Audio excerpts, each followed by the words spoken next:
I think the average millionaire becomes rich by starting their own small business. A lot of people, are sort of born into it. Some of them work really hard and some of them steal. I would say it's family money, it's old money. I think it's a combination of working hard, being responsible with your money. Smarts, being organized, and there's no way to do it without hard work.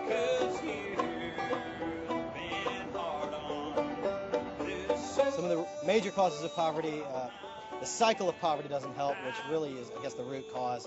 Lack of education.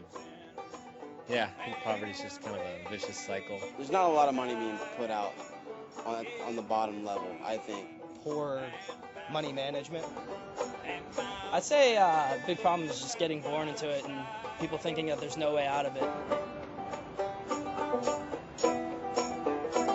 I definitely think it's possible to get out of poverty.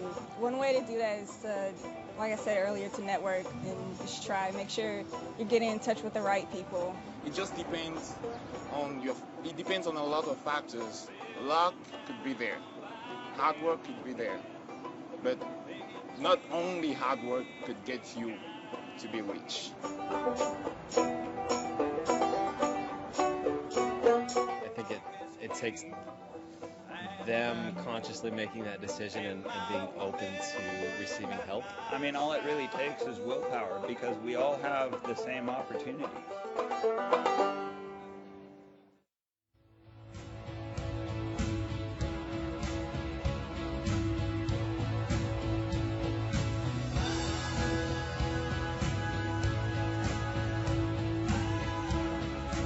Been a bunch of people on Twitter over the last 4 or 5 months asking me to comment on this string of articles that seems to be building on each other. And there's just some absolutely ridiculous, moronic things being printed. I think it started probably with this Bloomberg Business Week article that Charles Kinney did. How did the world's rich get that way? And basically, this was back in April, and he goes through, and I'm not going to read you the whole article because it'll make you puke. It's just, Charles, you're a moron. Seriously. Unbelievable. The premise of the article is that when you compare the rich to the poor, the biggest factor contributing to their wealth isn't the decisions they've made. It's blind luck. We are a long way from equality of opportunity. The rich are rewarded for the same effort far more than the poor. The wealth of children can be explained by the wealth of their parents. Half of all jobs in the U.S. are found through friends and family. Wealth results from nepotism. These are the things he's saying. I mean, these things are just ridiculous. At any level beyond the local, differences in income due to inequality of opportunity dwarf those from inequality due to effort or talent. The choices people make are certainly important when it comes to how successful they are compared to their school friends or colleagues, but luck, not hard work, is overwhelmingly why the rich are rich while the poor are poor. USA Today Robert Frank did an article called "Is the Key to Getting Rich Risk or Luck?" If we assume that wealth comes from working hard, taking great personal risk, and coming up with great ideas, then the wealthy don't necessarily owe society for their success. But if the rich are simply lucky, or if they get wealthy on the back of America's publicly funded infrastructure, they owe more of a debt in the form of taxes or philanthropy. See, that's the core of this. It's socialism. It's the Operation Wall Street morons. The concept of, wealth is unequal, so we have to figure out that it's random and it's blind luck, as Charles Kinney says. New York Times article in April, Robert Frank says, although people are often quick to ascribe their own successes to skill and hard work, even those qualities entail heavy elements of luck. A person's salary depends far more on where she is born than on her talent and effort. Princeton commencement speech author Michael Lewis says success often comes from luck, yet the successful often rationalize their success as stemming from talent or work or intelligence. See, these are just absolutely ridiculous because all the evidence, as opposed to you liberal socialists' mentality, all the evidence supports otherwise. See, the premise of this is the guy who works at Walmart just wasn't as lucky as Sam Walton. The guy who works at Dell just wasn't as lucky as Michael Dell. The gal who works for Microsoft just wasn't as lucky as old Bill Gates. He was just lucky. The guy who drives the golf cart, he's not as lucky as Tiger Woods.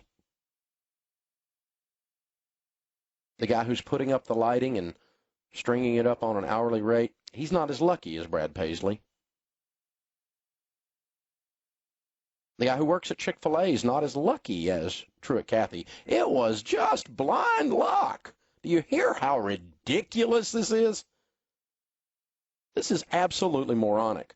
The problem is these guys keep beating this drum and beating this drum and beating this drum, and it does two things. One is it rolls socialism in with a red carpet, this idea that wealth has to be redistributed because it was just random, blind luck.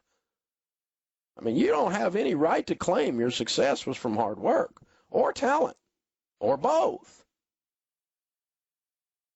And so you owe society. That's problem number one. Problem number two is if it's blind luck, why work? Why go get a degree? Why study? Why read? Why get better? Why practice your craft? Doesn't matter. It's luck. You see how demotivating that is? Churchill said socialism is government of the duds, by the duds, and for the duds. And that's what we're talking about here. It's grading the whole freaking culture on a curve because they're too freaking lazy to work. They won't get up, leave the cave, kill something, and drag it home. Here's the interesting thing. All of these things say, well, it's, where you were born, the family you're in, it's that, if you didn't get that education, well, let me help you with this. 80% of America's millionaires, according to Tom Stanley, who wrote the book Millionaire Next Door, 8 out of 10 of America's millionaires are first-generation rich. They started with nothing. They became a millionaire. But no, see, they didn't. That was just luck. Because they didn't overspend, and they saved money, and they invested money, and they drove an older car, and they paid cash for things, and they invested in their 401k, and they worked hard, and they showed up every day, and they told the truth, and they read books and got better at their job, and they made more money every decade as they went along because they had a career track they were on, and they were thinking, and they were growing their business, and they were coming up with ideas and putting them into the marketplace to serve people. But they were just lucky. It was, what Charles Kinney say? Blind luck. That's why I called him a moron. Because he's a moron. That's why I called him that. That's ridiculous. It's absurd. It's above the pale. It's the idea that a farmer who plants seed and gets a crop after watering it and doing all the weeding and making sure that the land is taken care of versus the farmer who just stands back and looks at the dirt is lucky when his harvest comes in. It was just luck. It was just luck. Had nothing to do with superior intelligence, superior math skills, superior music skills. I mean, Michael Jordan is just luck. He was luckier than I was. I didn't get to dunk a basketball like that. I can't do that with a basketball. He's lucky. He has no more talent than I do. He didn't work harder at basketball than I do. He doesn't have physical intelligence that I don't have. He was just lucky. The same thing's true in business. There's Michael Jordans and Tiger Woods all in the business world. And luck had nothing to do with it. Had nothing to do with it. And so I've quit saying I'm lucky. For instance, I have 2 fabulous young men that married my daughters. I have the 2 best sons-in-law on the planet. I really am proud to call them my sons.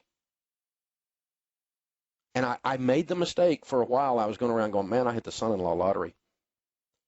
And I finally woke up, I can't say that anymore because it was not an accident. For 20 years, I taught my girls how to pick a stud, how to pick a man, how to pick a man that knows how to serve in his household and knows how to work and knows how to walk with the Lord.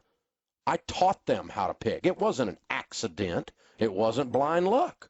You're so lucky. Your daughter's married well. Yeah, I taught them. Oh, and by the way, there are a couple jerks drove up, and I run them off, too. I'll be here cleaning my gun when you guys get home. Don't pull up in front of my house, pick up one of my girls and honk your horn unless you're delivering a pizza. That's how things work, man. It's not an accident. It's not luck. You reap what you sow. We live in a cause and effect universe, and business and wealth are no different. You're saying all the poor people are not as talented? In some cases, that's true. In some cases, things have happened to them, and there's people beating up on them, and I'm all about giving them every advantage. I've been broke twice in my life. I started with nothing, and I went completely broke and had to start over. I'm so stupid I had to do it twice, so I'm like really lucky. Is this ridiculous? This is ridiculous. There's all kinds of evidence otherwise, folks. Not only just anecdotal, as you have good walking around sense in the culture, if you were to actually leave the media room at Bloomberg and go visit real human beings, you'd find these things out. But, go get my friend Jim Collins' book. He wrote the book Good to Great. He's got a new one out a couple months back called Great by Choice. Jim and I were sitting in a green room together, and he was grinning. He's a big research fanatic. He researches everything to the nth degree. He says, Dave, I've discovered luck. And it's not luck. It's a formula. It's work and talent applied in the marketplace, and I'm going to show you in this new book, Great by Choice. You ought to read it.